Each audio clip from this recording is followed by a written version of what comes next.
Pick time. Welcome everybody into the week 14 preview. We're about to go over all of the games. We're about to give you our top 5 worst teams, and I'll give you the top 5 best teams in the NFL right now. Then we're going to talk about all of the chaos around Ime Udoka, LeBron James, go over some of the Ime Udoka conversations as well, and the in-season tournament. And then we are also going to talk about the very weird MVP race right now and give you a look at the playoff picture and go over who is really the best in the NFC about the 6-6 teams. As always, appreciate everyone tuning in right now, whether you're on the podcast version on Spotify, wherever you get your podcasts, or now the full version on YouTube. We appreciate you tuning in, being here with us. Hopefully you have a either tasty beverage or something sweet and salty to follow along as we give you the breakdown for the top 5 worst teams in the league right now. We have the documents. You have the documents for the top 5 worst teams. Damn right I do. They? Damn right I do. And as you know, like we say every single week, worst top 5 and the best top 5. The best, most accurate, best content on the internet when it comes to these rankings. We don't mess around with these lists. We get the stats. We get the numbers. We also bring our hearts to this each and every week. So first, before we go over the top 5 worst teams in the NFL, we're going to tell you which ones did not make it onto the list. Because either they win or they had a bye week, and they did win that bye week. Okay. First team, they dominated the Pittsburgh Steelers, a current playoff team, the Arizona Cardinals. You have missed the top 5 this week. Yay, Cardinals. Good job. James Conner had a great game. Kyler Murray won a game. And Murph from Impractical Jokers, he did not disappoint, had a great defensive game. The Cardinals, you were spared from the top 5 for now. Another team that is spared because they were on the bye week and they had good mamas cooking. Mwah, gabagool. That is Tommy DeVito and his family over in New Jersey. That's right. The New York Giants are once again spared because they were spared the last 2 weeks as well as they have won 2 of their last 2 games. But a team that is not spared, staying in the NFC East. That's right. I have the Washington Commanders here. Washington Commanders, of course.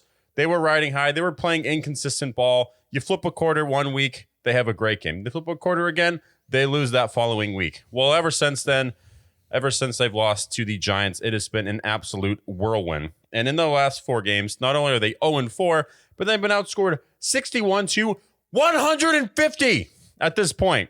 Their point differential, almost negative 100 in the last month. Commanders, do better. Also do better. Your stadium, the stadium that's falling apart, that's nearly killing fans, players, and owners. How about your team name, the Commanders? A joke. They did a vote before changing their name from the football team. And everyone says everything but the Commanders. And the Commander goes, okay, the Commanders it is. Woof. Shame on you, Commanders. The last 2 weeks, 90-25 at this point. 45-point bombs. Where is that defense? Where did it go? Did it go to San Francisco? Did it go to Chicago? Oh, wait, it went to both. At this point, Commanders, in the offseason, look yourself in the mirror. Change your name. Change your stadium. Change literally the entire identity of your team. And then maybe then you will be spared from the bottom 5 teams in the NFL. Number 4, and maybe this is a little mean to have them as high at this point, that is the Los Angeles Chargers. They might be higher on this list because they were outgained by the refs in the Seahawks and Cowboys game. However, these other teams, I feel like they're a little bit more of a mess at this point than these other 4 teams. The Chargers, what have we seen here? Still hating their fans. 6-0 against the lowly Patriots, who we'll go over in just a minute. 6-0. Even when you're facing the worst team in the NFL, you still have a 1-possession game. You still disappoint your fans each and every week. My friend this week, he did breathe a sigh of relief, but not going to lie to you. 4th quarter, when it was 6-0, and they were almost in the red zone.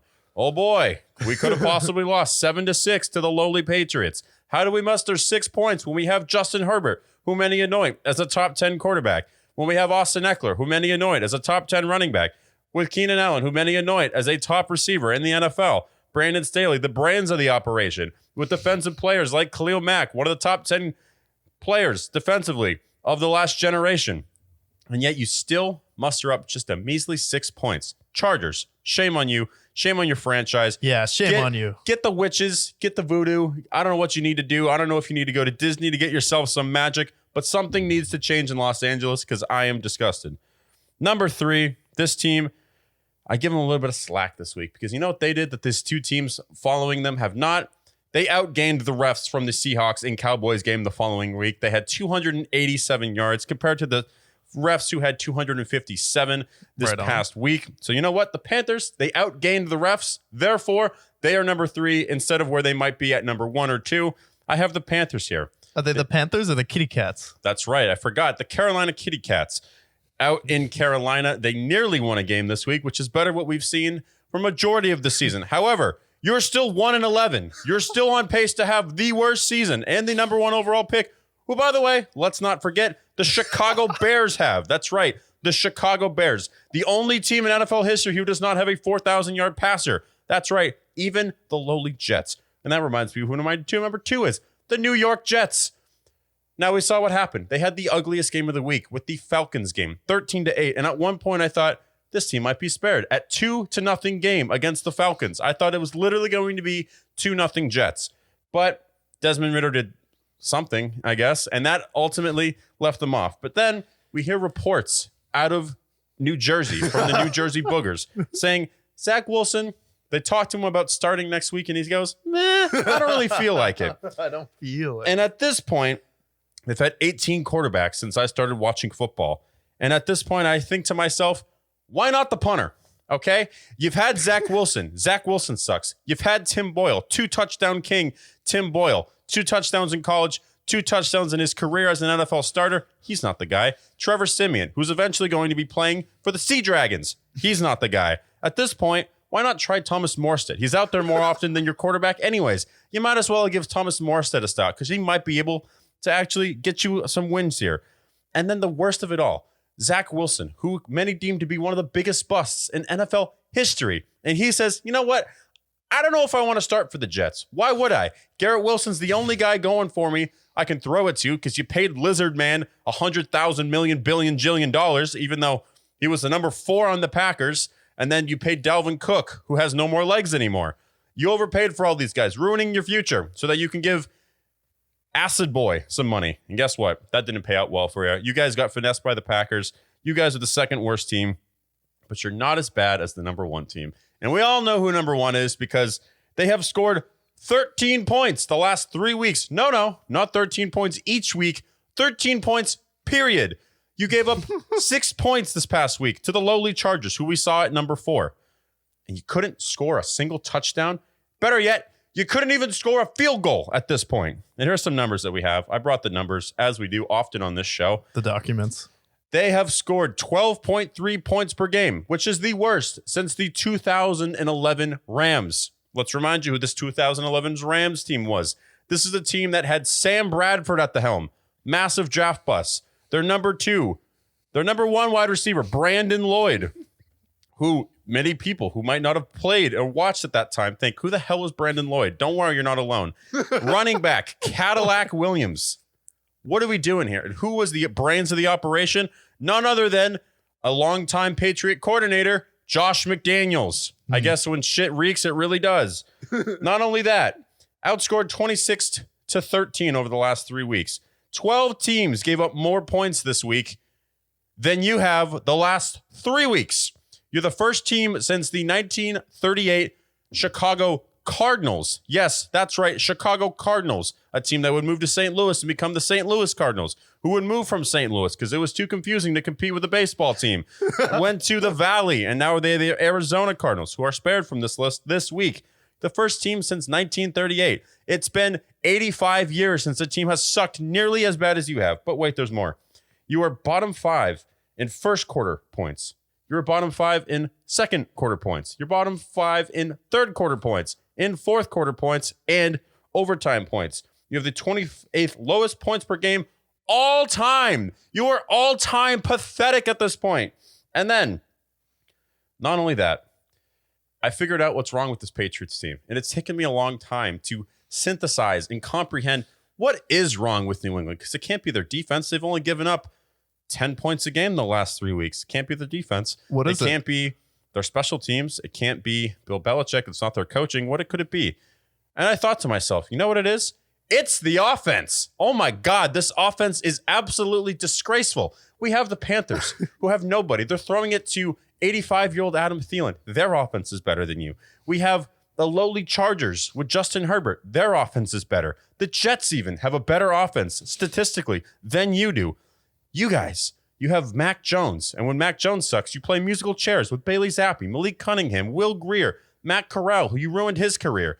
You're playing musical chairs and you haven't figured out the root of it. Your team sucks at the end of it. Keep losing your games, get Caleb Williams, and ruin his career as well. Top 5 teams, the Patriots at the top of the helm, and they will not be moving anytime soon. Shame on you, Patriots.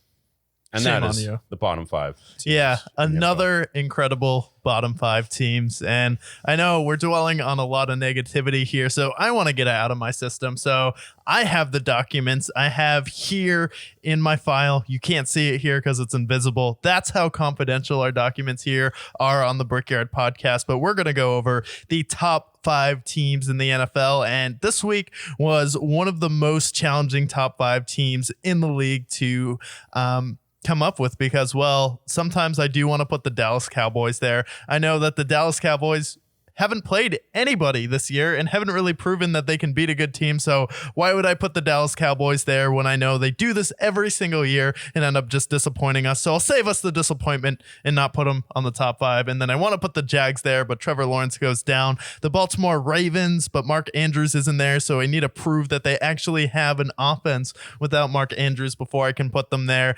And then the Chiefs, their offense is just too bad to put them on the top 5 teams in the NFL. So at number 5, for the top 5 teams, this list I have here, when you really come down to it and you want to break it down, what team controls the game the most? You want to talk about ball control, who really dictates and determines the outcome. For number 5, I have the refs, because the refs this year so far have been taking the games into their own hands. Is that pass interference? Well, we missed a call and had a dumb call before, so it's not pass interference because we need to give this team a makeup call, whether it's near murder in the LA Rams and Saints game where you see a guy basically get his head taken off right in front of the ref. That's not pass interference. I don't know what happened there. Whether it is Lane Johnson false starting on every single play for the Philadelphia Eagles. Well, we can't call it every single play, and we want to protect Jalen Hurts, so let's let him false start on every single play there. So at number 5 here, because none of these other teams deserve to be on the top 5, I have the refs, because they've been the number 1 crew that's been determining the outcome of games here and have been making all of the big calls and controlling and dominating all the games and make sure that they stay relevant and they stay in the headlines week in and week out. So shout out to the refs for being one of the top 5 teams in the NFL this year. You guys are doing a great job at being in the headlines and everyone knowing who you are. At number 4, was thinking about it, but I have to put them here because they are the number 1 seed in their conference, and that is the Miami Dolphins. What do the Miami Dolphins have? They have the number 1 who should be the front runner for MVP in Tyreek Hill. He is on pace for 2,500 yards, and they've had instances where Tyreek Hill has been injured, and you've seen how dramatically different that team is. But when Tyreek Hill is on the field, this is one of the most explosive, most dominant teams in the NFL. And a lot of people want to say, well, they haven't beaten any winning team so far this year. They've beaten the Broncos, who are 7-5. I've seen them come back when they were down 21 points to the Baltimore Ravens last year and come back. So it's not like they can't beat good teams, and I believe they can. They have a stretch here that's going to test them, but they are the number 1 seed in their conference. They've only lost 3 games so far this year. Mike McDaniels is one of the best coaches in the league, and that defense, we've started to see it come along at least a little bit where they can bend but don't break, where they have back-to-back weeks where they've had a defensive touchdown. So at number 4, ahead of the refs, I have the Miami Dolphins here. At number 3, they just lost a terrible game on Thanksgiving. What do? They jump out 21-0 on the New Orleans Saints. The Saints are like, you need a win? Well, we don't want one. Here you go. We'll have Jameis Winston even rap to you in your locker room after the game if that's how bad you want to win, to get you guys hyped up and ready to go for the rest of the season here. We have Jameson Williams taking it out of the backfield for a touchdown involved in the run game. Amon-Ra St. Brown is now involved in a Deebo Samuel role now, where he's coming out of the backfield. And then we have Jahmyr Gibbs, David Montgomery ripping off huge runs, where now they're in the conversation to have the best running back duo in the league for the Detroit Lions. And then you have Jared Goff, who had a few struggles with some turnovers here, but they were able to bounce back, win it going away in New Orleans, which is not an easy place to play. I am a little bit worried about their defense here, but for the Detroit Lions, who started 1-7 last year, to be in the position that they are in,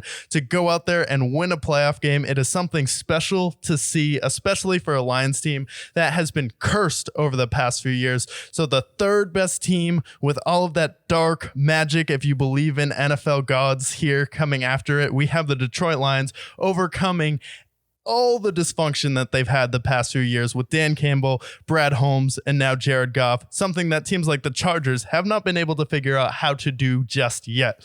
At number 2, we have the Philadelphia Eagles.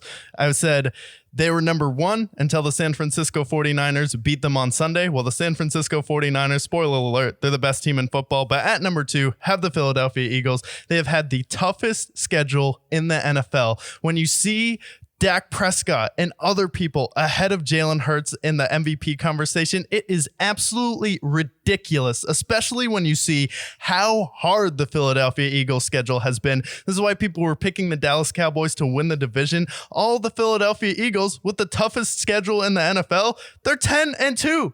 Are you kidding me? Like, this is still one of the best teams in football. They're still the second best team in football. They have one of the best front sevens with Jalen Carter. You add Kevin Byard to surefire that secondary here. Then you have A.J. Brown, who's one of the best wide receivers in the league. And then all of this coming to a head on Sunday, but I still think they are one of the best teams in football, and they are the second best team in football if they were to match up against anyone in football in the playoffs right now. That is unless they are going to San Francisco to face the 49ers. The San Francisco 49ers go through a little bit of a stretch here where you have Deebo Samuel's out, Trent Williams is out, and those are two of the main pieces that they use in the run game, whether it's using Deebo Samuel in misdirection where he's always in motion. You never know if it's McCaffrey getting the ball. Never know if it's George Kittle who's going to get the ball. You never know if it's going to be Brandon Ayuk. You never know if it's going to be Jawan Jennings getting the ball. That's how deep this team runs. You go out there, get Chase Young, you give Nick Bosa the bag this year, you give Fred Warner the bag, and you show your team,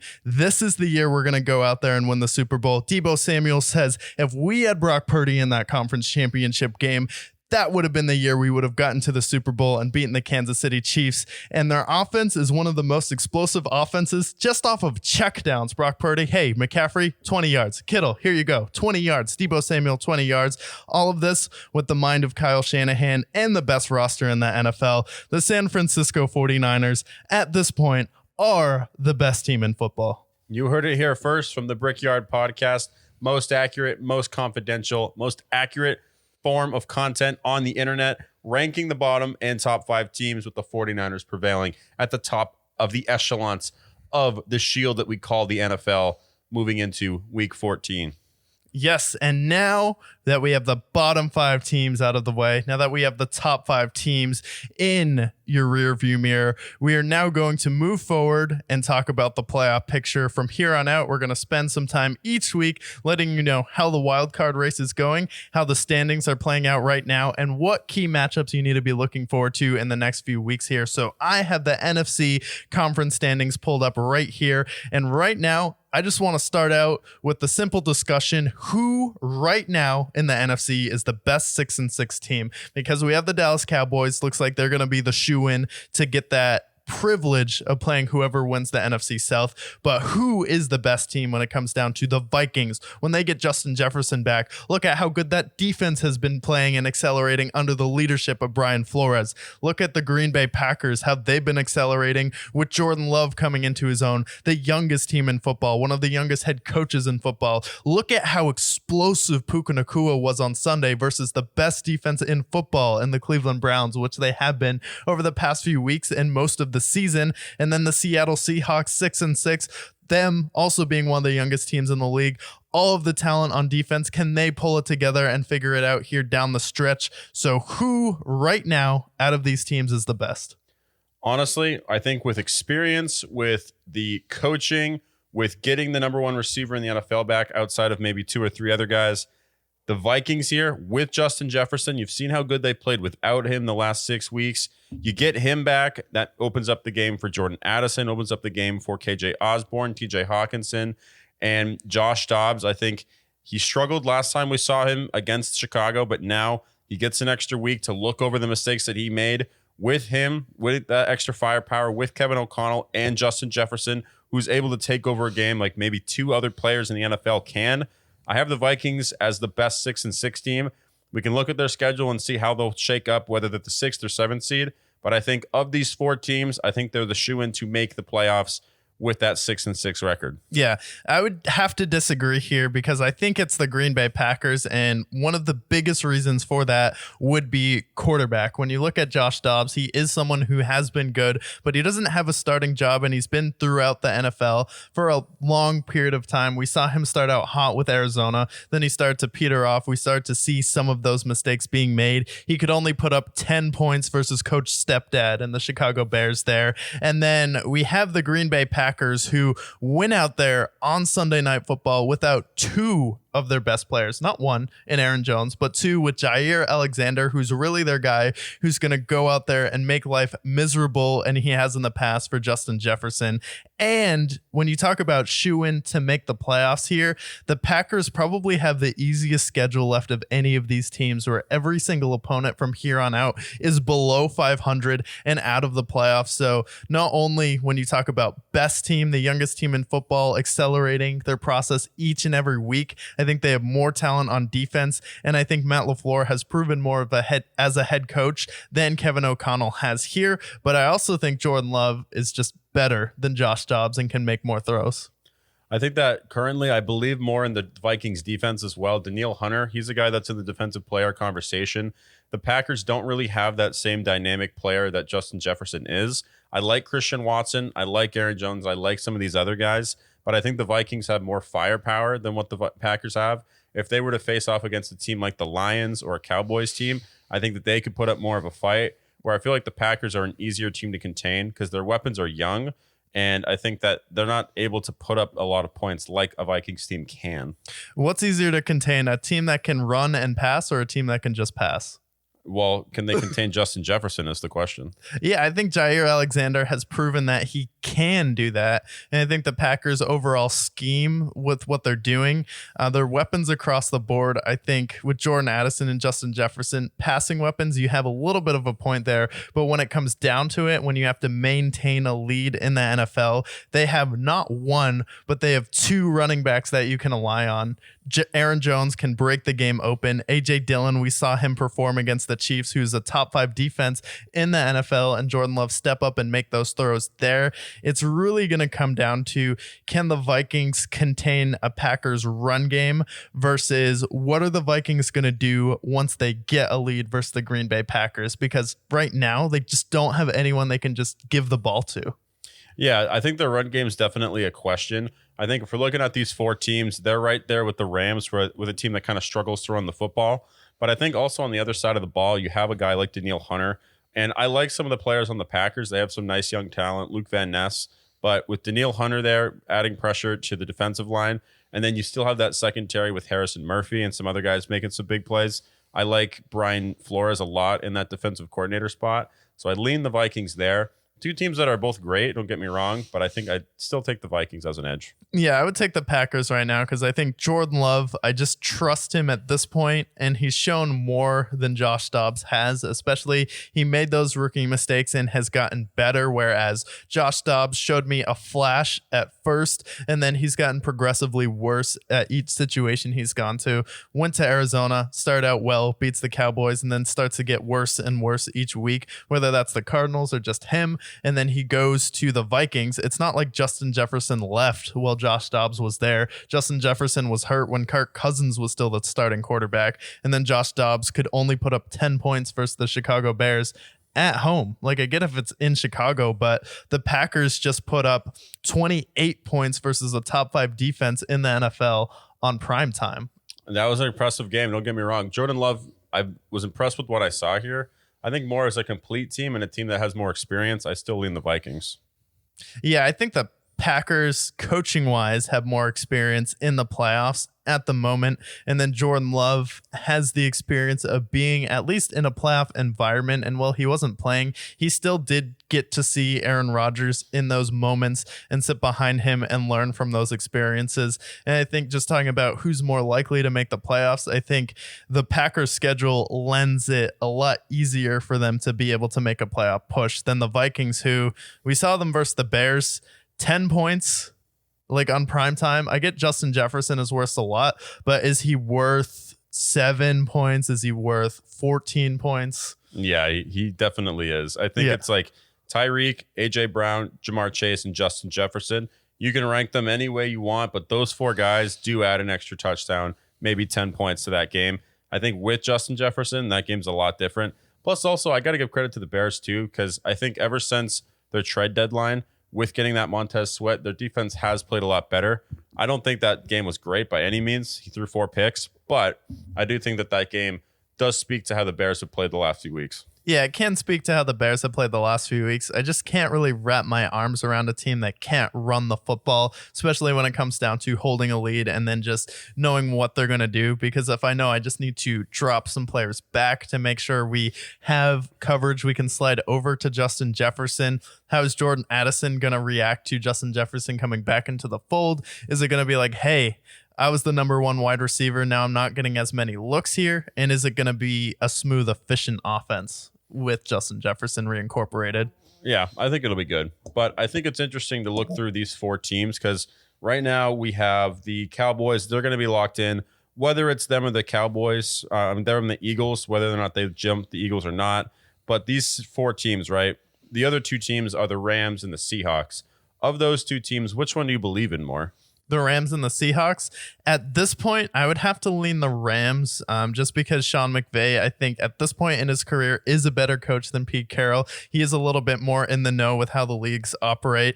Pete Carroll still thinks it's the Legion of Boom where we can push, hold on every single play and then just the refs won't call it there. So I do think the Rams would be my favorite here because I think they have more experience there. Matthew Stafford is a Super Bowl champion. Cooper Kupp is a Super Bowl champion. And then Puka Nacua absolutely stepping up versus the Cleveland Browns when they needed him most and having 2 massive plays that broke the game open there.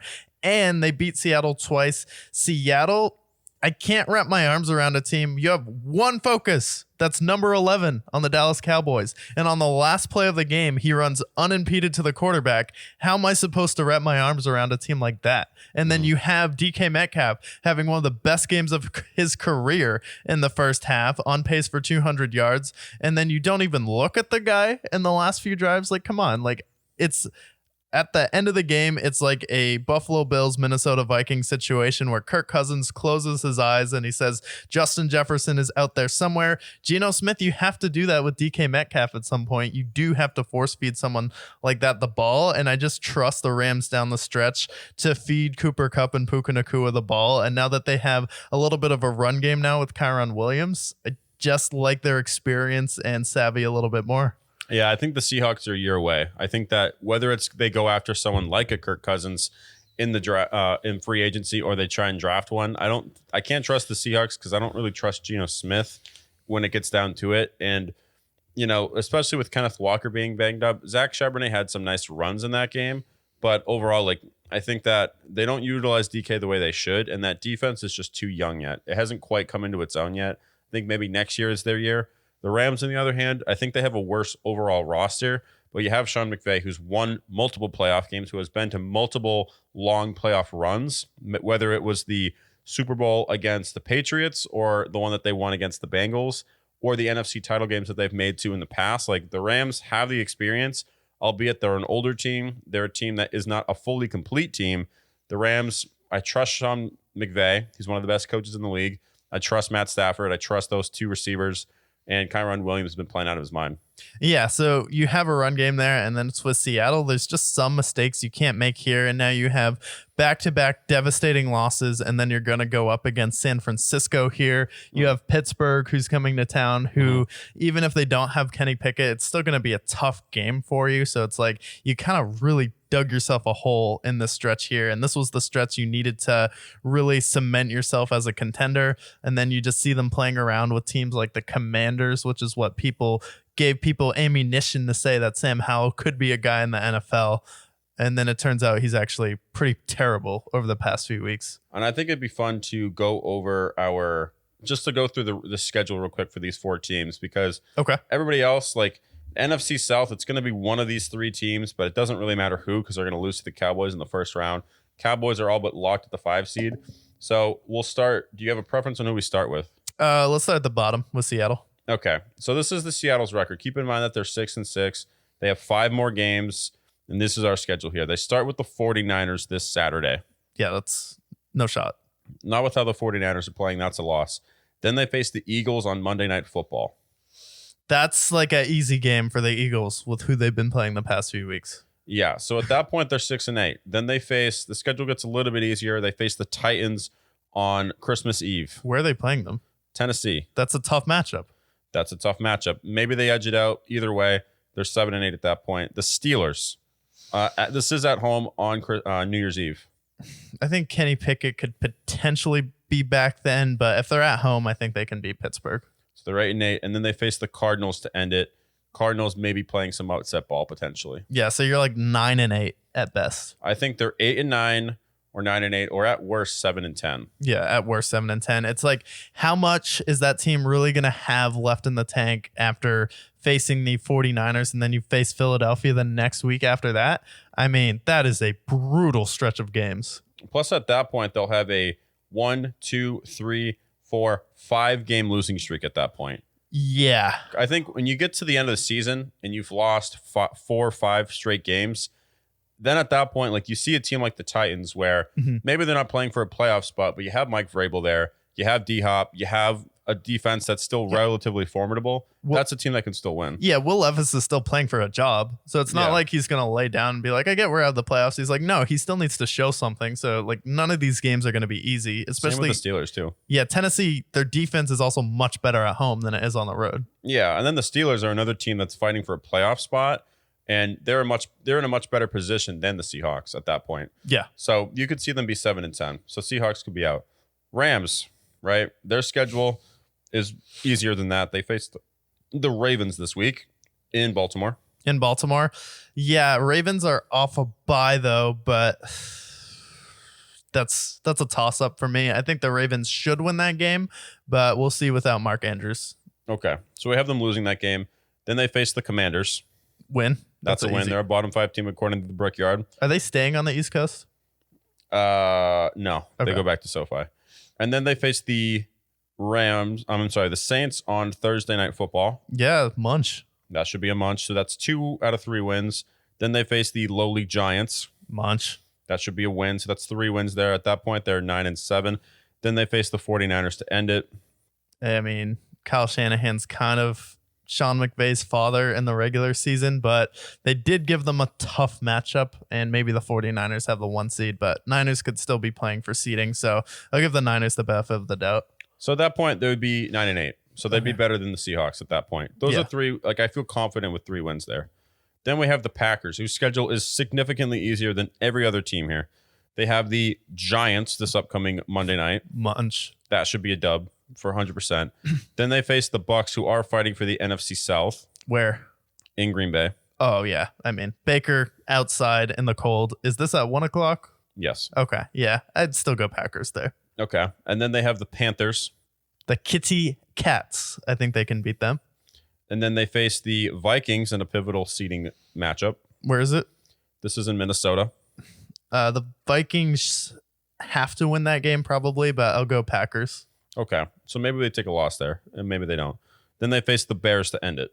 The Bears to end it. So to be fair, we'll say 4-1, because running the table at the end of the year, especially with the tear that they're on, it's realistic to say that Minnesota could beat them. So we'll go 4-1. They're due for a loss too. They're on a 4-game winning streak. So they're at that point they're 10-7, which puts them in the 6th seed, unless the Vikings can overcome that. The Vikings they have Justin Jefferson coming back. Their first game they face the Raiders.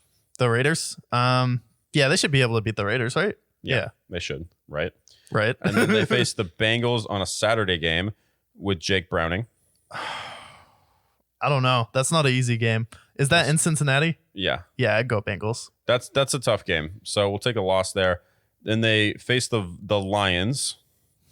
I think they'll split with the Lions. I most think likely. they can split with the Lions. Do they face them twice here? Yeah, they face them this week and then the end of season. Okay, well, we'll give them one of those. Okay. And then they face the Packers, which we're kind of 50-50 on that one. So let's say confidently they go 3-2 in this stretch. They beat the Lions once, they lose to them once.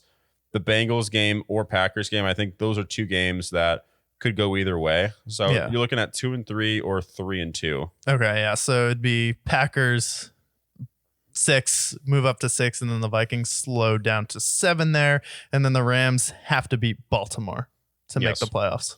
Yep. So that would set up Packers and Vikings in the playoff seeding. Rams maybe can jump the Vikings, but we'll see. Yeah, and then for the Lions, you do not want to face the Packers. I wouldn't want to face the Vikings either. That's a team that knows you very well. Yeah, so those are two really good matchups there. I feel like the best matchup would be Minnesota falling to the 7th seed and then rematching with San Francisco, because we saw B-Flow kind of feel out the 49ers defense and give them some trouble, and Debo was still there in that game, I believe. Yeah. Yeah, so I think... I think that would be my preference is Packers, Lions. Lions prove it to me. And then Vikings, I want to see them compete with the 49ers again. So yeah, those are some great matchups there. And then the Cowboys would face, whether it be the Bucks, the Falcons, or Saints. I think we were talking about this last episode, who we're rooting to win that division. I think we both agree the Bucks would be the best story because nobody believes in Desmond Ridder. Nobody believes in Jameis Winston, as much as he's fun to watch, / Derek Carr, who's got 750,000 injuries right now. Yeah, so yeah, that's tough. And then I think for the NFC, that pretty much covers it, but we still have it staying the same here, but Packers just moving up to that 6th spot. Rams season really is relying on that game in Baltimore, and then or you have to beat San Francisco to make the playoffs, and then hoping that Josh Dobbs and Justin Jefferson's connection isn't as strong as some people would like it to be. Okay, and let's go to the AFC now. Okay, AFC. So we have a bubble here. We have pretty much the same situation that we have in the NFC, where we have a bunch of 6-6 teams, but it's really the 9th seed through the 10th seed. Do you see the Broncos, Bengals, or Bills making the playoffs? So, looking at the Bills schedule, they have a pretty tough schedule ahead. So Bills, I'm not confident with. The Bengals, they have also a tough schedule, so I don't trust them either. The Broncos, on the other hand, they have the Chargers, the Patriots, the Chargers again, and the Raiders. So of those 3 teams, I'd take the Broncos. Okay. And then, so we have the pivotal game this Sunday where the Texans go up a game on the Broncos, and they also get the tiebreaker there. And then we have the Texans, Browns, Steelers, and Colts now are all 7-5 locked in there. So the Steelers, my stock is probably the lowest out of any of these teams, especially with Kenny Pickett going down. It's mind-blowing how bad they get from Kenny Pickett to Mitch Trubisky, because I don't even think anyone thinks Kenny Pickett is that good, but there's something there where whenever he's not on the field, the Steelers take a major step back here. However, they do play the Patriots this week. So we go over the Steelers schedule real quick here and see if they can hold the fort a little bit without Kenny Pickett there. Yeah, so they face the Patriots, and it has the lowest over-under since 1993. So I think a lot of us expect this to be a very low-scoring game. They face them Thursday night. Do you feel the edge would be for the Steelers there? It should be, but I have this weird feeling that the Patriots are going to win. Don't ask me why. It's just one of those feelings I have where I think the Patriots could pull it off, and it's one of those things where Bill Belichick just owns Mike Tomlin. Yeah, I see what you're saying. Historically, Bill Belichick, he has their number for no matter how bad they are. Yeah. Anything's possible. Even last year, I think they beat the Steelers. They did. Yeah. And then, we'll say the Steelers win this game for the sake of it. And then they face the Colts, who are in the same picture that they are. In Indianapolis? In Indy. I think Indy wins this game. Okay. After that game, I think Indianapolis is flying high right now. Okay. And then they face the Bengals in Acrisure Stadium. I don't think that's a gimme game. I don't think this is the same Jake Browning coming to town anymore. Not the Jake Browning I saw on Monday night, who was 32 for 37, 353 passing yards, and a touchdown in a game-winning drive in overtime. Yeah, that plus they usually split with the Steelers, I feel. Yeah, no matter who's playing. Yeah. Yeah. Then they face the Seahawks, where depends. The Seahawks could be really down on their lonesome by then, because we said they could be losing potentially 4 or 5 games straight to that point. Yeah. We don't know what Seahawks team we can see there. They can win that game if Kenny Pickett's back, but that's a game that's going to be a dogfight. Yeah, I think that's a game where Seattle's fighting. In Seattle, I don't love it. Okay. And then they end the season in Baltimore against the Ravens. Yeah, so let's say to be fair, we'll give them 2 out of 3. We'll say they can beat maybe the Bengals or the Seahawks and then win the game versus the Patriots there. But they're 2 and 3. The Ravens could be resting players too. So they might be seeing Tyler Huntley. So I think they're going to have the winning record, the illustrious winning record for them. Okay, so 9 and 8. Yeah, so they'll be 9 and 8. Should we look at these other guys too? The Browns. Yeah, yeah, let's go with the Browns and Joe Flacco next. All right, the Joe Flacco magic is back in full effect. We saw him against the Rams.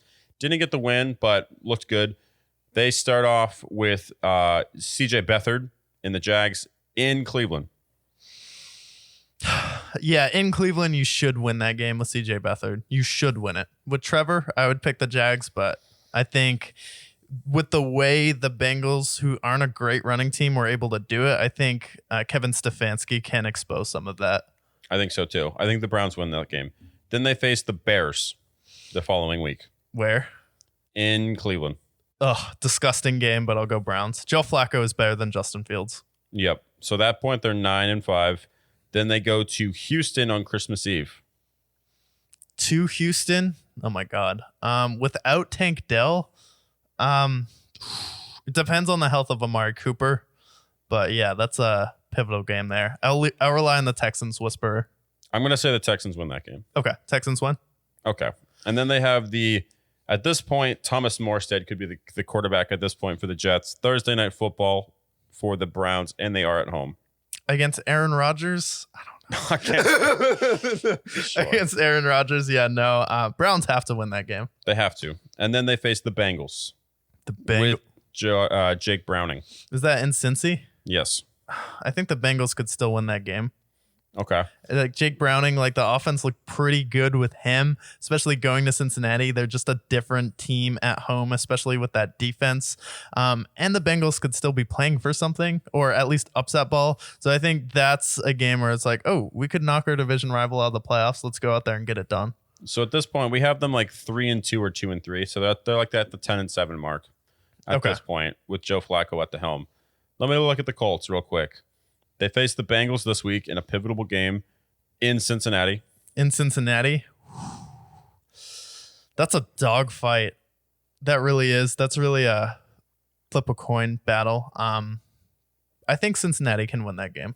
I think they can too. I'll take Cincy to win that. Plus, the Colts are flying high. They've won 4 straight games. I think they're due for one. Yep. Then they face the Steelers. They should win that game. That's what we picked for the Steelers. We'll stay consistent. Then we face the Falcons. Oh, munch. Give me that all day. Colts, as long as they can score 14 points, they'll be good there. Then they face the Aiden O'Connell-led Raiders. Oh, my God. They have an easy schedule. Yep. Munch. Let's go. So at that point, we got them like 3 and 1. Then they end the season with the Texans, which could be to win either their division or at least lock up a playoff spot. Lock up a playoff spot? Oh, that's in Indianapolis, too. Yep. I would have to say Tank Dell not being there is going to be the difference. And just the way Indianapolis kind of just like their defense annihilated the Texans offense. I think if Tank Dell is there, the Texans win, but I'm going to have to go Indy. So this would have them at 11 and 6 at that point. So they would jump the Steelers. They'd be above the Browns. They'd be the 5 seed. And then lastly, we'll look at the Texans because they have a tough schedule too, although not this week when they face the Jets in New Jersey. Yeah, the East Rutherford Boogers, I think the Colts should beat, or the Texans will win. Yes, I think they should too. Unless if they start their punter, Thomas Morstead, then who knows what's up their sleeve there. Then they go to the Titans in Tennessee for a battle against the Titans, who they'll face twice. I think they'll actually they could split with the Titans. What do you think? I think a split's fair. I mean, you look in that division, I think they pretty much are going to split against every team. Yeah. So you got to give credit to Mike Vrabel there. I think they can steal a game. Yeah, I think you going to Tennessee, the game against Carolina kind of comes back to my mind, especially without Tank Dell. I think Mike Vrabel can coach them into that game. Of course. Then they face the Browns, which I think we had the You Browns. had the Texans winning that game. Texans winning that game. Okay. So right there, they have 3 wins, and then they end the season with the Colts, which could be ultimately to be the first playoff game. Yeah, so what are they sitting at when they face the Colts? So they're going to beat the Jets. That makes them 8-5. They beat the Titans hypothetically. They're 9-5. Beat the Browns. They are 10-5. They lose to the Texans. They're 10-6. So they'll be 10-6 going into Indy against the Colts. 10-6 going into Indy. Yeah, so both of them are vying to be 10-7 there. So yeah, I have Indy winning that game. I just think they're a better team, especially without Tank Dell being there for Houston. Okay. So that's kind of where we have it. The Broncos could definitely sneak into that spot as well. I think you could see it where it would be the Colts, Texans, and Broncos that inevitably make it, or the Browns as well. Oh yeah, or the Browns as well. Do you think Kansas City, it's in play for them to lose their division?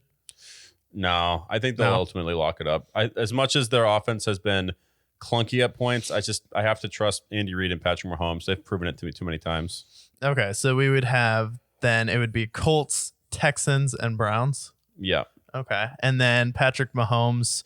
At this point, the Jags are sitting at the 4 seed. I think it's possible that the Jags still can lose their division. However, they face the Browns this week, and then from there, they're pretty much facing all losing teams. So it depends on how good or how bad CJ Beathard is, and then how bad that ankle sprain is for Trevor. So we'll give it a week to make a decision on if that's in play for Jacksonville. Yeah, I'd like to think I'm rooting for the Texans to make it, but at the end of the day, like I think that CJ Beathard looked pretty good in the few drives that we saw him in, so I have to give him credit there. Yeah, definitely have to give him credit there. And then, yeah, so then Indianapolis would face off against Jacksonville, so they'd have some chance for revenge, but Jacksonville, it's kind of their house of horrors. So that's also an opportunity, though, if you're Shane Steichen, where he's like, all right, we're the 5 seed now. We're 10-7, riding into the playoffs. We had an easy schedule to finish out the year. We lost 2 games to beat the Jacksonville Jaguars in the NFL. It's hard to beat any times 3 straight times. Trevor could be banged up in this game. This is our house of horrors. If I want to make my staple as a young head coach, Gardner Minshew wants to make a staple of going to the stadium and the team that, how dare they take Trevor Lawrence and then get rid of Gardner Minshew and win a game in Jacksonville. I think that would be a great storyline. Yeah, I think so too, especially with all the horrors they had. They had the Carson Wentz debacle to end the season, to miss out on the playoffs.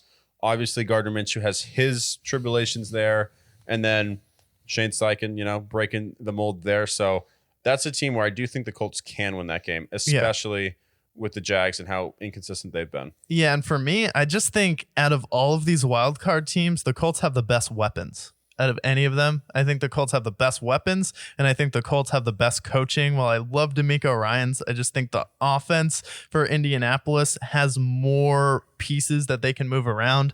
And then I just need to see how that Texans offense is going to be without Tank Dell here, because if we're about to go to East Rutherford, New Jersey and struggle a little bit there against a tough defense, if that's a game, I would be a little bit worried about the Texans, especially if it's something similar to what happened in Atlanta. And then I think the biggest game for Houston is that Tennessee Titans game.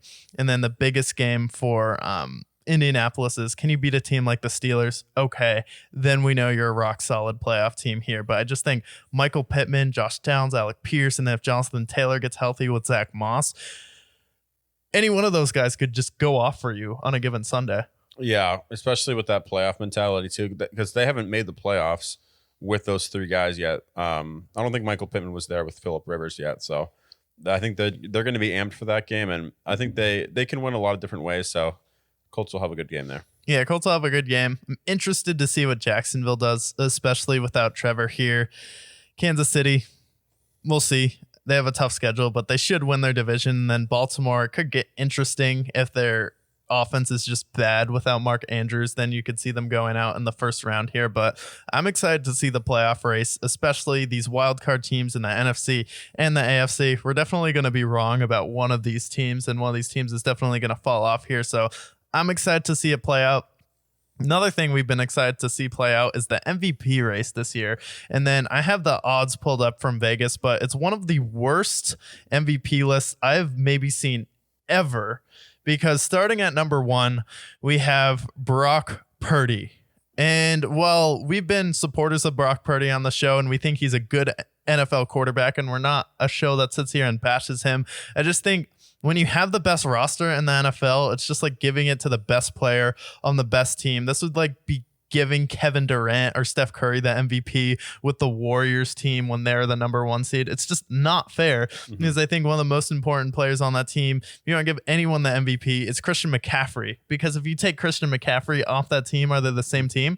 Absolutely not. And I think he just opens up so many things for other people. And if you want to argue he's the MVP, it's like, okay, I get it.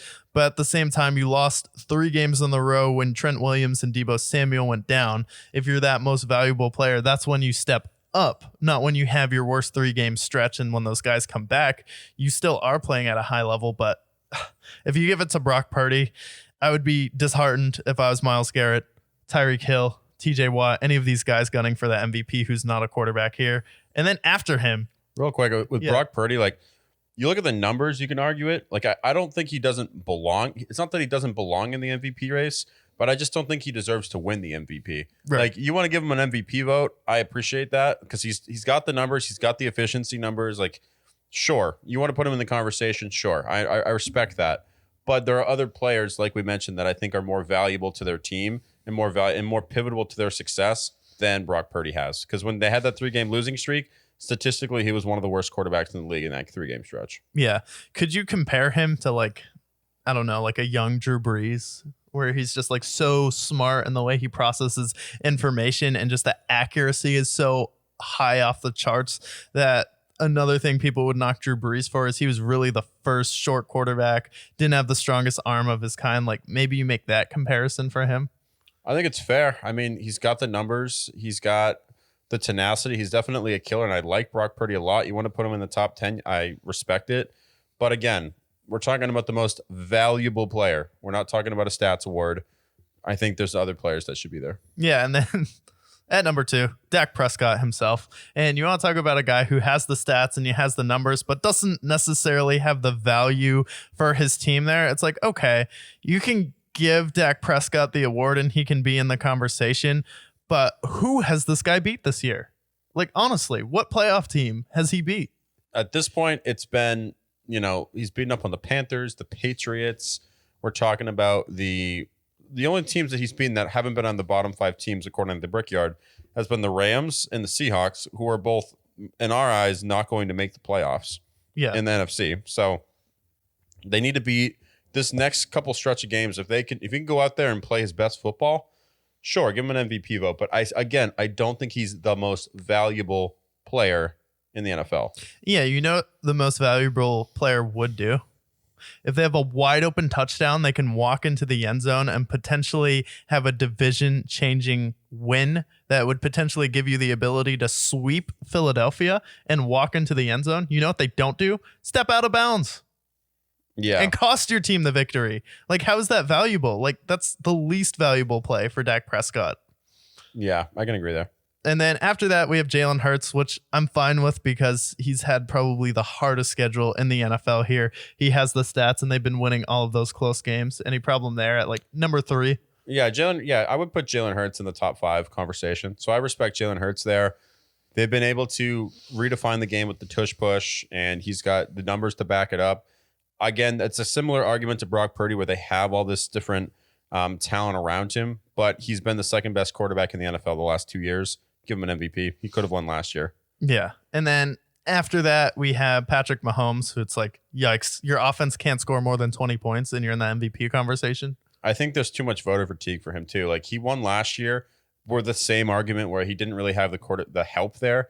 But this is a team that their offenses look bad, especially in the second half of games. No, not this year. And then after that, we have Tua, who isn't even the most valuable player on his team. I don't think, no. Another thing is Tyreek's not there. That offense is not nearly as dynamic. Yeah. Also, like, how are Brock Purdy and Dak Prescott more valuable than CJ Stroud? Like, please tell me. Please. Look at how the Texans have been since they got rid of Deshaun Watson, right? It was, I know they had Davis Mills and all that, but not much changed. We've went over it before, how similar their offseason was compared to the Panthers, who are obviously one of the worst teams in the NFL. It's not all that different. The difference is that one got CJ Stroud and one of them got Bryce Young. CJ Stroud has redefined the culture in Houston.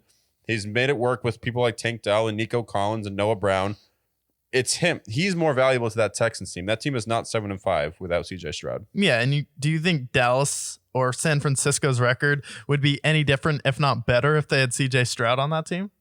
I think that if the Cowboys had CJ Stroud, they could be the division winners right now. Yeah, put Dak on the Texans this year. See how well it goes for him. Put Brock Purdy on the Texans this year. See how good they are this year. I think like CJ Stroud being below all of these guys is just ridiculous.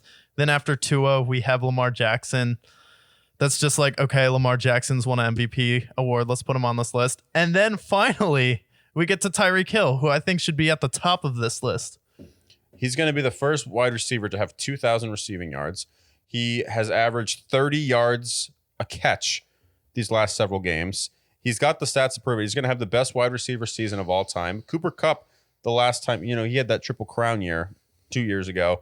He had an MVP vote. I think Tyreek Hill has had a more dynamic season than that season, believe it or not. I think it should be Tyreek Hill. This is a year. Don't make it a quarterback. This isn't a quarterback award. This is most valuable player. He's been the most valuable player to the number one seed on a contender, which is Tyreek Hill. Tyreek Hill should be much higher on this list. Yeah, and then Josh Allen is ahead of Christian McCaffrey. This team is 6-6. This team has been on the worst top 5 list before. This team has underperformed. They are 6-6 when this team should be arguably in the conversation for the 1 seed. Absolutely not. Josh Allen has had a down season. Yeah, he's lost his team 2 games. The Jets game, the Broncos game. There's the Patriots game. Yeah. That's 3 games right there. Most valuable player, my ass. Yeah, and he's ahead of players like Myles Garrett on this list. He's ahead of players like Matthew Stafford. He's ahead of players like Jared Goff.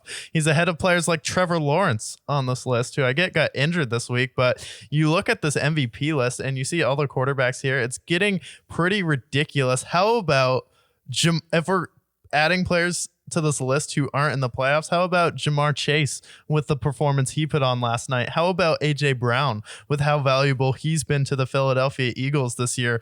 How about TJ Watt? How about Myles Garrett, who we've been banging the drum for all season? Instead, we get the top 2 of Brock Purdy and Dak Prescott, who if you replace them with CJ Stroud and put them on the Texans wouldn't even be in the conversation to be in the playoffs if Dak was on that team. Whereas the Cowboys probably beat the Philadelphia Eagles in that game and are at the top of their division, or the San Francisco 49ers, who probably don't have that 3-game skid in the middle of the season. I'll defend Dak Prescott to say that this has probably been his best season as a pro to this point. He's limited the mistakes. So he's played a great season. I'm not going to shit on Dak Prescott. However, value is what it comes down to. Valuable. And we just listed the top 10 MVP favorites, and 6 of them that started off are all quarterbacks, and all 6 of them, with the exception of maybe Jalen Hurts, are not the most valuable player right now. Because you look at Tyreek Hill and what he's done. The Browns right now, they've been starting PJ Walker, DTR, Deshaun Watson before he got hurt, and now they're starting the ageless wonder of Joe Flacco, and they're going to make the playoffs most likely. And most of that comes down to their defense, which has been statistically one of the best of the last decade. And part of that comes to Myles Garrett, who's been giving them a living hell. Yeah, and it's like this list is so reactionary where Dak Prescott, sure, does he win that game? But who's more valuable, CeeDee Lamb or Dak Prescott in that win? It was CeeDee Lamb. CeeDee Lamb was the one who drew the pass interference call. And it's not that I don't think Dak Prescott has had the best year of his career, and I'm commending him for limiting his turnovers. It's just like, I can't put you on that list because who have you beat? Jalen Hurts should still be ahead of you because he's going toe-to-toe with heavyweights week in and week out, where Dak Prescott is playing the Kitty Cats. He's playing the Arizona Cardinals, who he lost. The Pats. He's playing the worst teams in the league here. And it's like, okay, yeah, I get it. And you're putting up big numbers, but you're not doing it against anyone special here. You're doing it against the dumps of the league. So I think someone like CJ Stroud, who's making an impact for his franchise and bring them to the playoffs and changing a culture, should be ahead of him, or Tyreek Hill. Or if you take him off that team, it's a completely different Miami Dolphins team. They're definitely not the 1 seed. No, I think without him, I think maybe they're fighting for the wild card at that point because they still have a great team. But like Tyreek Hill changes it. I think he opens up the game for Jalen Waddle. He opens up the game for Reverend Kraft. They open up the field for Devin Achane and Raheem Mostert. Like that game opens up because of Tyreek Hill. Yeah. And he's also having the greatest wide receiver season of all time at this point. Yeah. And if like the Steelers hang on and make the playoffs, it will be because of TJ Watt. Yeah. It'll be for that defense, what's carrying them there, especially if they win these games with Mitch Trubisky. Yeah, but this list is an absolute joke that you would have Josh Allen on above players in the playoffs at this point, who's probably going to miss it and has lost his team 3 games. So this list is absolutely heinous.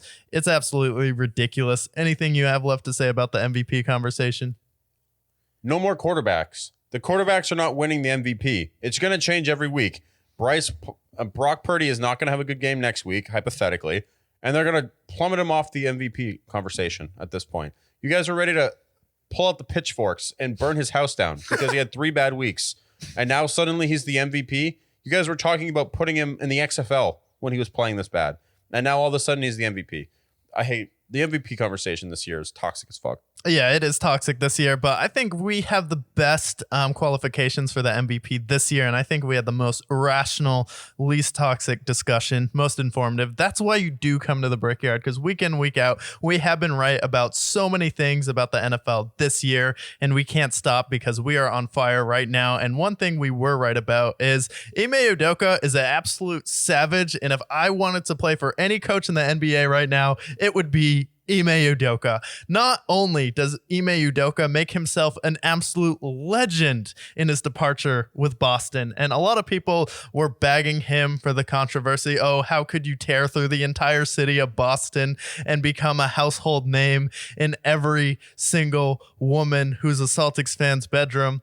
How could you be putting in that work every single week and find time to bring your team to the NBA Finals and install that defensive mentality in the Boston Celtics and then fuck one of the owner's wives? How could you find time to do that? Well, he gets fired from the Celtics. We're like, oh my God, this guy's an absolute legend. Not only does he do that, he goes to Houston and he's like, hey, LeBron, stop bitching. And LeBron's like, excuse me? And he's like, yeah, you're bitching at every single call. What are you doing? And stop walking over here, soft ass man, like you're going to do something. And Ime Udoka was squaring up to him. And a lot of people are like, oh, how could Ime say this to a player? He's not even playing in the game. I'm like, I don't know, because it's hilarious. Yeah, it's hilarious. And also like, who cares? Who cares? Why? Since when did the NBA become so soft at this point where someone like Ime Udoka, who's firing up his team, who has a bunch of instigators like a Dylan Brooks on that team, calls somebody a bitch? It's not like he called him a racial slur. It's not like he called him an anti-Semitic comment. No, he called him a bitch, which LeBron's been called a bitch many times. Whether it was a Twitter fan, a media player, whoever it is, he's been called a bitch before because he can be a bitch sometimes. Sorry, LeBron. It's not going to be the end of the world. And I think it's funny. I think it revved up his team, and I think it people got to relax. It's not that deep. It's really not that complicated. And I think it revved up the Rockets at the end of the day. Also, why are we ejecting players? Why are we ejecting a coach for this? You told a player to stop bitching? Well, was LeBron bitching at every single call, asking for a foul? Yes. Okay. Was Ime Udoka saying anything wrong? It's like, okay, why are we ejecting players? Like, let them jaw back and forth. This is a part of basketball and should be a part of the game. Why do we watch the NBA? What is it at the end of the day? It's entertainment, right? It's entertainment. And now the NBA is essentially a reality TV show. We can all agree with, oh, I don't want to be here anymore. I want to play for this guy. Oh, I don't want to be here anymore. I want to play with the Clippers, James Harden. It's an entertainment business. And it's a real estate. It's a real reality TV show. And if this week's episode of the NBA, we hear, oh my God, Ime Udoka called LeBron James a bitch. It's like, that's entertainment and people eat it up. And that's why we're talking about it on the show today, because it's funny. And that's what it is. The NBA right now, We're talking about the in-season tournament, which nobody cares about. The Pelicans are probably going to win it. This is more exciting to me than talking about the in-season tournament where it's going to be Knicks and Pelicans at the end of it. Yeah, it's going to be Knicks and Pelicans at the end of it, but it's like, if you didn't fall out of your chair laughing at this, it's like, how is the NBA this soft where we're ejecting players and coaches for just simple swearing at each other? Like, I'm sure players drop much more demeaning words on the court than that. The fact that it's a coach, it's like, yeah, it's funny. If you didn't fall out of your chair laughing and you're like, yeah, this is great entertainment, you're like, oh no, Greg Popovich has to condemn the Spurs because they're booing Kawhi Leonard, and that's just not what this demanded to leave that organization and quiet quit on them. If the fans can't boo him and Greg Popovich is like, you can't boo him, like, how soft are you becoming as a league here? And I'm not one of these people that's, oh, the NBA is soft, and I grew up in the 90s when you could clothesline a guy and pop him in the face and then not get ejected. It's like, I'm not one of those people, but at the same time, if we're like, yeah, you can't call LeBron out on his bullshit here. You can't call him a bitch of all things. You can't call out LeBron for being the Drake of the NBA. You can't call out LeBron for being the only one who got cramps in the NBA finals when Tim Duncan, Manu Ginobili, and Tony Parker were all substantially older than him and weren't getting cramps in the stadium as well. Look, I'm not here to make fun of LeBron about him as a player, but calling him a bitch is not ejectable. No. At the end of the day. I am not a LeBron hater. I don't think he's the GOAT, but that's a whole different argument. But you're calling an NBA player a bitch. There are many different words you can call somebody. Bitch is not the worst of them. I think when people were calling him, when they were making fun of Delonte West lore, that was a lot funnier as well. They didn't get ejected for that, and that's a hell of a lot more personal than calling him a bitch. Yeah. LeBron James, he's sitting on 4 titles. He's sitting on the all-time leading scorer record. He's got $1 billion in the bank. Yeah. Being called a bitch is not going to shatter his world by any means, especially if he goes on Twitter where someone's probably calling him a bitch every 15 seconds. Yeah. He's fine. And he's fine. And he probably knows he was acting like a bitch, and he probably doesn't care. Yeah. It's not earth-shattering at the end of the day. So the fact that they ejected him was comical at this point. Yeah, I think they should have just let it play out. I mean, until it comes to fisticuffs, like Ime Udoka knows LeBron James. He played against him in the 2007 finals. It's like, it is what it is. Move on from it. And then you have this whole in-season tournament situation where I was watching it last night. We were. Well, Monday Night Football is on. And then the commentators are like, wow, Tyrese Halliburton gets a real taste of what playoff basketball is like. I'm like, yes. December 5th. I am sure Jason Tatum and Jaylen Brown and Drew Holiday are all playing as hard as they possibly could for $500,000, Mr. $318 million man. I'm sure it would mean a lot to Romeo Lang. They don't have Romeo Langford like Sam Howard, Sam Hauser, or Peyton Pritchard, or Luke Cornett for $500,000, but this is not playoff basketball. This is March Madness basketball, and then they're on the road in Indiana. The amount of times I've seen a bad team go up 2-0 in the playoffs, and then just the better team just comes alive and then wins 4 straight games. It's absolutely comical. And then does anyone actually think the Pelicans would beat the Kings in a 7-game series? No. And then you see the Pelicans fall down, blow out the Kings, and all they're talking about is like, wow, it seems like the players are really engaged and this is like playoff basketball. I'm just like, no. They need we made fun of this season tournament already on a previous episode, but it's comical, especially with how it's playing out. Yeah. Because we saw obviously the Pacers beat the Celtics. Again, you play a 7-game series in April against the Celtics with Jason Tatum, Jaylen Brown, Al Horford, Porzingis, everybody else. They might win a game. They might win a game. They rested Porzingis. They rested Porzingis in a pivotal playoff matchup on who's going to win the NBA Cup. Give me a fucking break, guys, please. And then the Kings and Pelicans. First of all, there's a chance the Pelicans don't even make the playoffs this year because they have. I mean, I like CJ McCollum, and I like the third Kelsey brother, Jonas Valanciunas. But at the end of the day, like Zion Williamson, at the end of the day, what is he going to do in the playoffs if he's even going to play because he's overweight at that point? And this isn't me being an asshole to Zion Williamson. He's been in the league for 4 years now, and he hasn't played 3/4 of the games because he's had too many fucking cheeseburgers at this point. So it's going to be Pelicans and Pacers most likely, or the Knicks. this is how you're going to know that this season tournament is a complete wash, is when there's a championship game for the NBA Cup and Julius Randle shoots out everybody because Julius Randle has the lowest career shooting percentage in NBA history. But if he can do it in the NBA Cup, let's say he bangs a few threes, that's how you know that this means nothing. Yeah, and then we're going to see Jalen Brunson go off tonight against Milwaukee because Milwaukee has no perimeter defense because they trade away Drew Holiday. Chris Middleton is not going to go all out. So it's like, no, this is the proposition that this is playoff basketball is absolutely ridiculous. And it's set up for LeBron James to be the first winner of the NBA Cup in history. Then he has another notch on his belt there. So it's literally set up just for LeBron James to win in his last year. But I mean, it's probably going to be the Pelicans. And then after that, it's like, okay, once we get to the playoffs, is Zion Williamson going to be watching tape or is he going to be making generous donations to OnlyFans models? It's like, who knows? Yeah, I mean, is he going to come out of Vegas with another baby? Who knows? Yeah, that's the thing. We don't know. We don't even know if Zion's going to be playing the full season because maybe he breaks one of his Nike sneakers because he has to carry the weight of a 315-pound man. Yeah, or whatever it might be. And those in the comments were like, you guys got to be nice to Zion Williamson. No. Zion Williamson needs to be nice to himself. Go to the gym, work out, win a playoff game, win a playoff series, and then maybe we'll apologize. But at this point, we go into the playoffs in this NBA Cup and the Pelicans win it.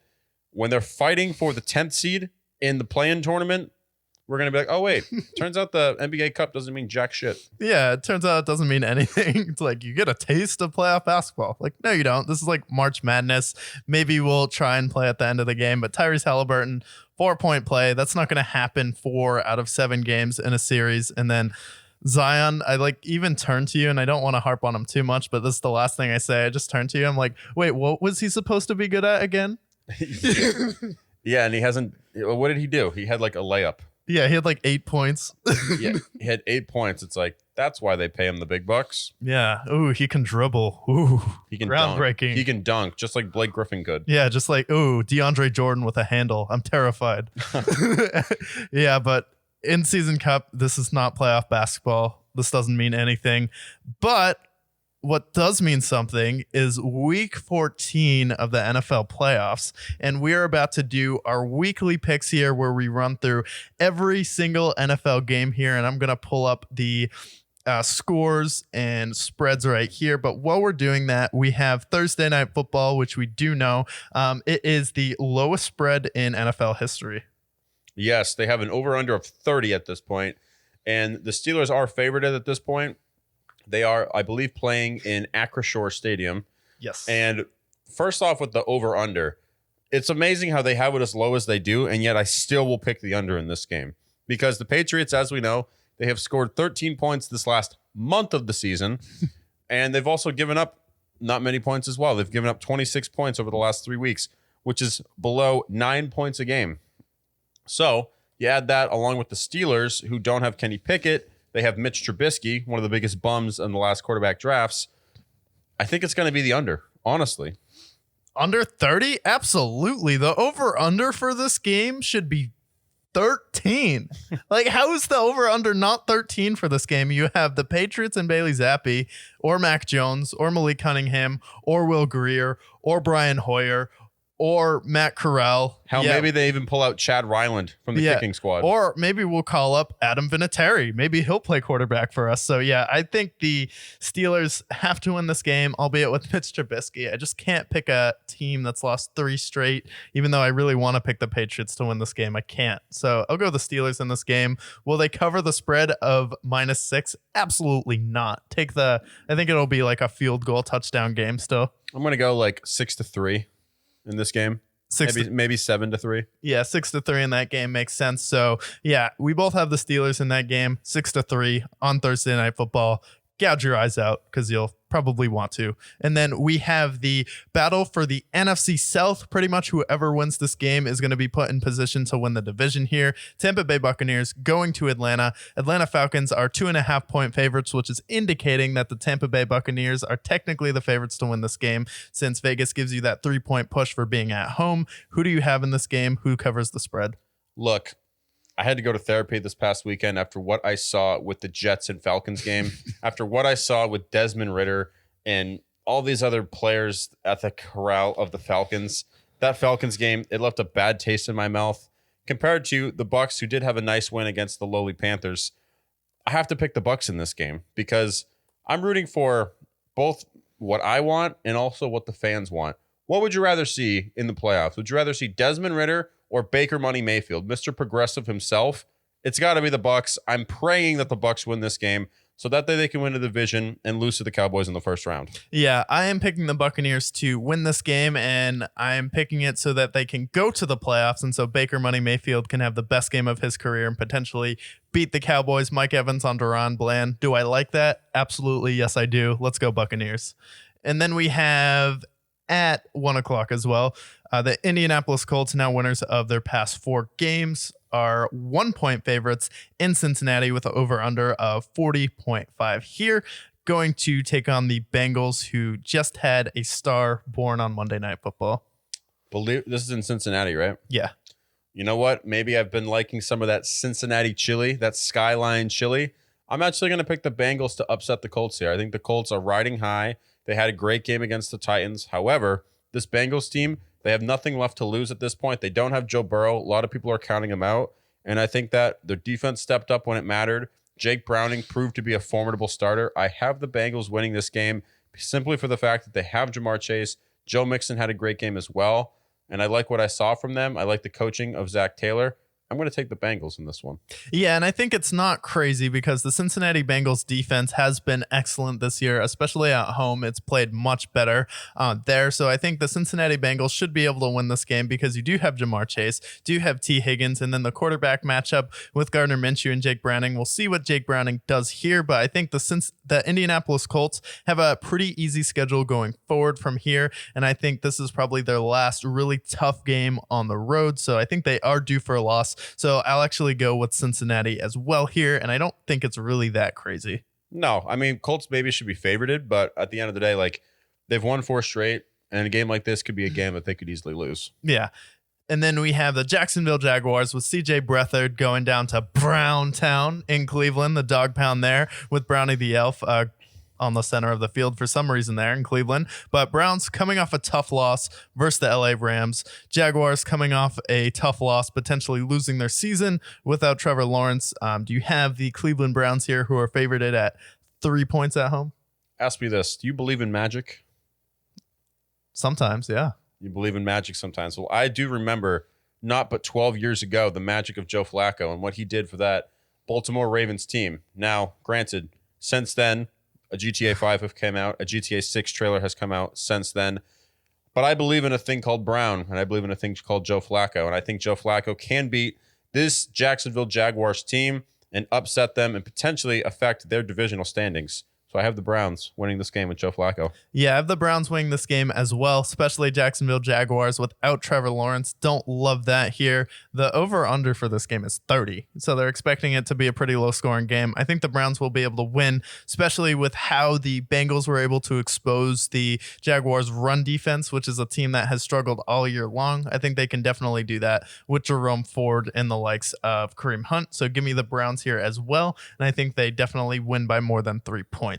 I actually would take the over there too, believe it or not. The over? Absolutely. I think the Browns can cover that on their own.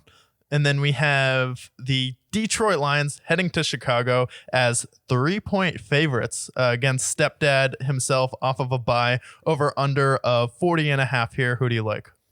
I mean, give me a break here.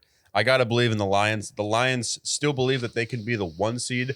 And I know that you have the Packers and the Vikings who are pretty far, but still relatively there on their tail. They want to clinch their division. They're taking on the lowly Bears with Justin Fields and Stepdad himself. I do think that they take care of business here and beat the Bears.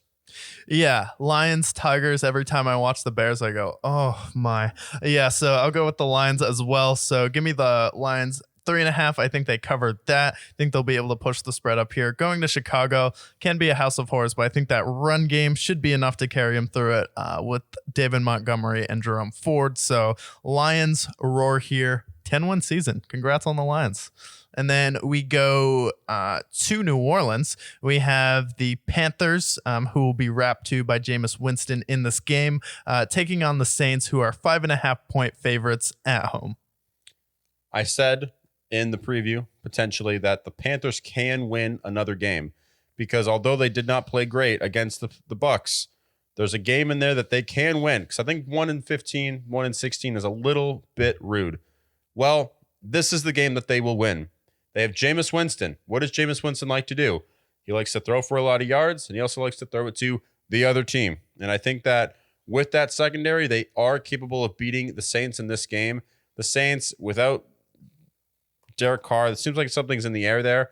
I do think that this is the game that the Panthers win. They won't be excused from the top 5 next week because they still are horrible, but I think this is a game that they can win. Yeah, I think this is a game the Panthers can win. However, it was a close game in Carolina last time, so I can kind of see the thought process there. But if I know anything about Jameis Winston, it's that he likes eating W's, especially when it comes to keeping the Saints playoff hopes alive. So have to go with New Orleans here. I'll pick them to cover the spread there. Jameis Winston, eat another W. Save some for the rest of us. Yeah. And then we have the LA Rams heading to Baltimore. Baltimore Ravens off a bye are favored at 7 points at home with the over-under of 40. Interesting game here. So this is the first game without Mark Andrews in this game. The second game without him. And the Rams, they're fighting for the playoffs at this point, playing good football. Believe it or not, I do think the Rams are going to cover here and potentially win this game against the Ravens.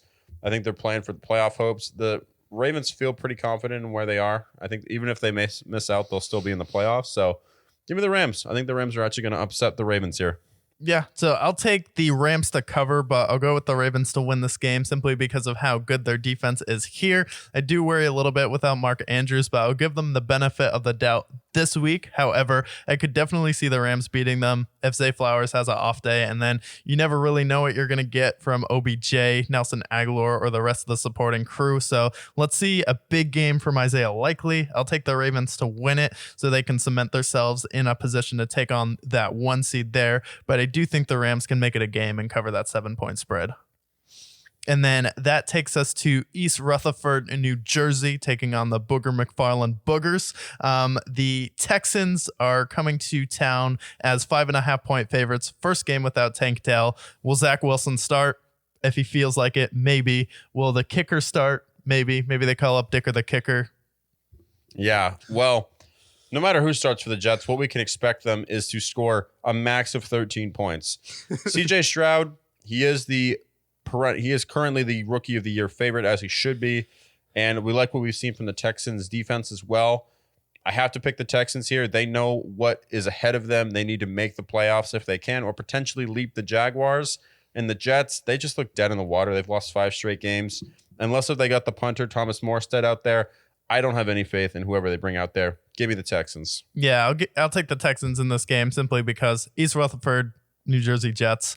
It's like, how can I pick any team that doesn't even know who their starting quarterback is going to be, or a bust all time in Zach Wilson doesn't even want to start for you, and that's how bad you've been. So give me the Houston Texans here in a tight-locked AFC playoff race to get another win. And then the Seattle Seahawks go to San Francisco, over under of 47. San Francisco 49ers are 10.5-point favorites. See any fatigue after that Philadelphia Eagles win, or do you think this is just more gas to the fire? I think maybe they can start off a little slow. Maybe they come out a little flat.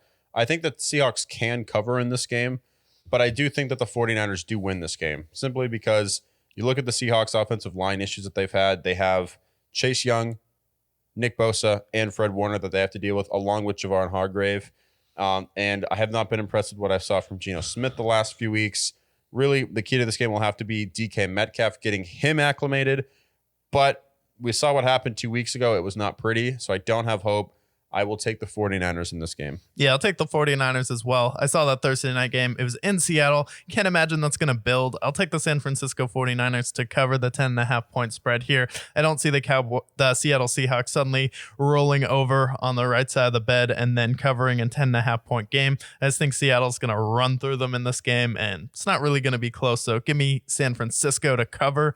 And then we have the Minnesota Vikings as 3-point favorites with Justin Jefferson's first game back after the bye, going to Las Vegas to take on the Raiders.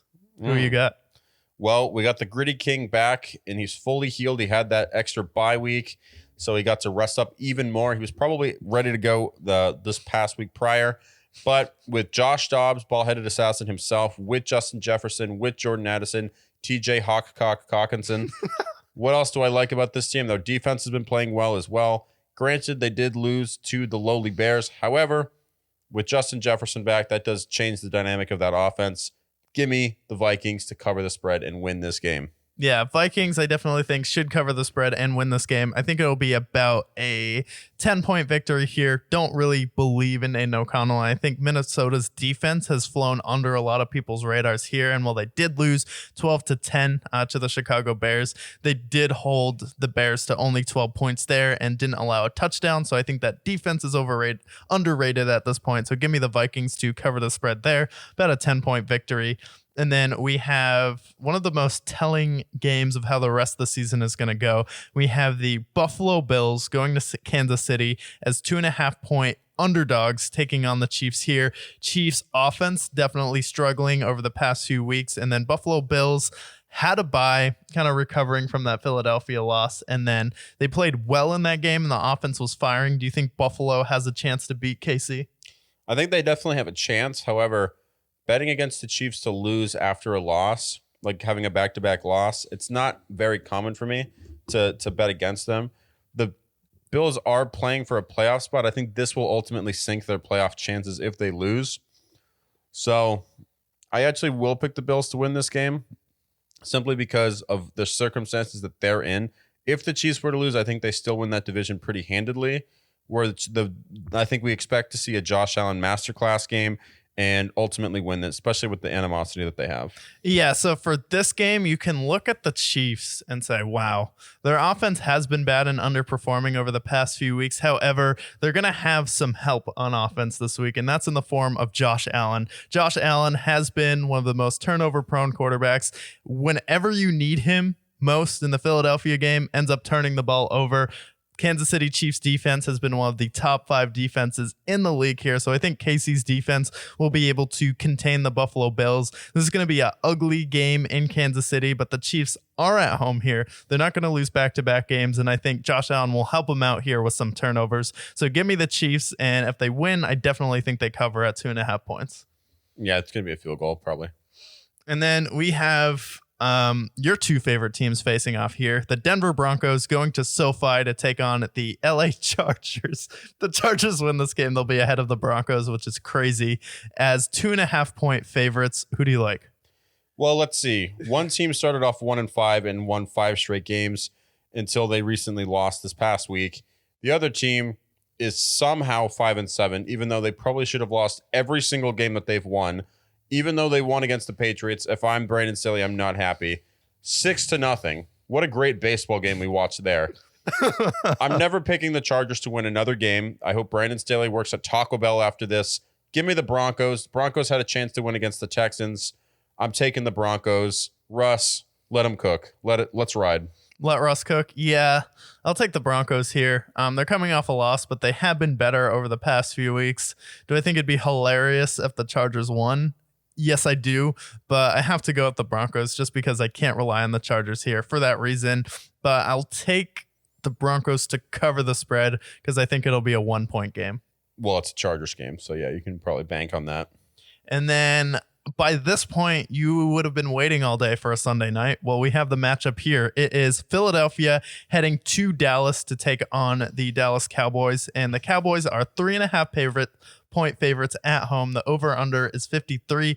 Last 3 games, Philadelphia has been playing in a torrential downpour. Do you think playing in a dome will help them out here, or Dallas is too good at this point and Eagles are a little banged up? Well, I think the Eagles I think 2 can be true. I think the run game will be better in this game. I think that playing with the games that they've been playing the last few weeks is going to help them being in that dome. However, they've been beating up on some really tough teams as well. So I think that builds into it. The Cowboys, they know what's in front of them. And I also think the refs know as well, as they are definitely a third-party candidate in this game as well, being a top 5 team in the NFL, according to the BRICKYARD. I do have the Cowboys winning this game because last time they've split the last 2 years. I think the Cowboys can definitely win this game, especially if they can stop the run and maybe contain someone like an A.J. Brown, at least somewhat. But Cowboys and Eagles consistently split. I'll take the Cowboys in Jerry World to beat the Cowboys, probably by a field goal. Yeah. So you take the Cowboys to win? I think the Cowboys win. So there's the thing when you call sell the news, buy the rumors. Well, the news right now is that the Dallas Cowboys are one of the best teams in the league. And how dare the Philadelphia Eagles lose to the scrub of a team that is the San Francisco 49ers at home after playing Dallas, Kansas City, and Buffalo. And when the Cowboys gets hyped this much, I kind of am like, how good are they actually? Because what they did was almost lose to the team that just got annihilated by the San Francisco 49ers on Thursday Night Football on Thanksgiving. And then the Dallas Cowboys ended up winning this game. CeeDee Lamb makes a big play, whether it's helped by the refs or not. They ended up winning this game, and the Philadelphia Eagles, off of a loss, I think are just as good as the Kansas City Chiefs with Nick Sirianni right now. So do I think the Cowboys can win this game? And I think I understand why people are picking them. Yes, but I think the Philadelphia Eagles are going to look out for some blood. Like, are you serious? We just went to the Super Bowl last year. We've been the best team in the league outside the San Francisco 49ers all year long. And now we're 3.5 point underdogs against the Dallas Cowboys here. No, we're not losing back-to-back games here. We're going into Dallas. We're going to win this game. I'll take the Eagles to cover the spread here at 3.5 and win the game in Jerry World. Okay, fair enough. I think I have a feeling that they're going to be pushing for the Cowboys. I feel like I'm kind of going the refs route where I do think that the refs are going to want the Cowboys to win that game. So I think there's going to be more calls on that way. Plus, Dak Prescott's been playing good. CeeDee Lamb's been playing great. And really, if Deron Bland can play better than what he played last week, I'll just leave it at that, then there's a chance that they win that game for sure. Maybe, but also there's the Mike McCarthy equation here where you should have gone for 2. You don't go for 2. You should kick the field goal. You don't go for the field goal. You should have gone for it. You don't go for it. You shouldn't go for it. You do go for it. And we sat there and watched the Thursday night game with Mike McCarthy. And I just think Nick Sirianni is just a better coach, and Jalen Hurts, when it comes down to it, is just better than Dak Prescott in big moments. That's fair enough. And then on Monday night, for some reason, we have 2 pitiful games here. We have the East Rutherford Giants here taking on the Green Bay Packers, who are one of the hottest teams in the league, making that statement win on Sunday Night Football. They get another primetime matchup, and they are 7-point favorites on the road in East Rutherford, New Jersey. Look, before I talk about the East Rutherford Giants, let me just say I do love Mama's cooking, and I do love that gabagool. However, one thing I also do, call me the darkness, but I believe in a thing called love. And after what I saw this past week, beating the defending champions, whether it's to Romeo, dare art thou Romeo Dobbs, whether it's to Christian Watson, or should I say IBM Watson at this point, I do think that the Packers are playing their best football they played all season. We have Mr. I believe in a thing called love going at the helm. I think they take care of the Giants in a convincing fashion, covering the spread and moving into that playoff picture even more. Yeah, I think the Packers are definitely set up for success in this game. Do I believe in Tommy DeVito to get more than 17 points? Not really. I don't even really believe in the Giants to get more than 13 points. So the math doesn't really add up for a Giants victory there. So the over-under is 37. Maybe the Giants can get that. Maybe the Packers can get that on their own. The only one standing in their way is Bobby Okereke. And then our second pitiful Monday night matchup is Tennessee gets the unfortunate task of going to Miami. They have a losing record here. Miami 9-3, pretty good against losing teams. And then they're also favored they're also favored by -13 at home. And the best part is they'll probably cover in this game. Now, can I see that they start off maybe a little slow in this game? I give credit to Mike Vrabel to some extent. Yes, but I also know, watching football as long as I have, you also need to score points to win games. Yeah. Patriots, take a book out of my playbook here. It does actually work, believe it or not. Dolphins, who else do they have? They have Cheetah, an actual cheetah on the live television on the screen here. Tyreek Hill going for 2,000 yards. You also have a team that's trying to get that 1 seed. They are currently the 1 seed. I think they want to keep that 1 seed. I think they win this game, cover the spread. Will Levis, enjoy that mayo, baby. Yeah, enjoy that mayo, baby, while it lasts, because Tyreek Hill, going to see a lot of this on Monday Night Football. And I think the Miami Dolphins will cover that 13-point spread. And it's probably going to be an absolute track show versus the Titans. And this could be the game where you're like, whoa, with the Tennessee Titans. Yes, I think so too. So we have been covered. We have been recapped. We talked about the top 5 and bottom 5 teams. We talked about the MVP race, the pivotal games that are there. We talked about what I guess we call the NBA Cup and the in-season tournament. We talked about Emi Udoka calling LeBron a bitch and how funny that was. Yeah. I know we also previewed all the games. So now you know what parlays to pick because you know we're money makers on this show. We're often right. So go ahead, cash out. Remember us when you do. Maybe consider supporting the show via YouTube, via Twitter, via Instagram, wherever else you stream your content. And if you have a trouble with gambling, don't forget to call 1-800-I-NEED-HELP with my gambling. Yeah, or just hit your parlays like a real man.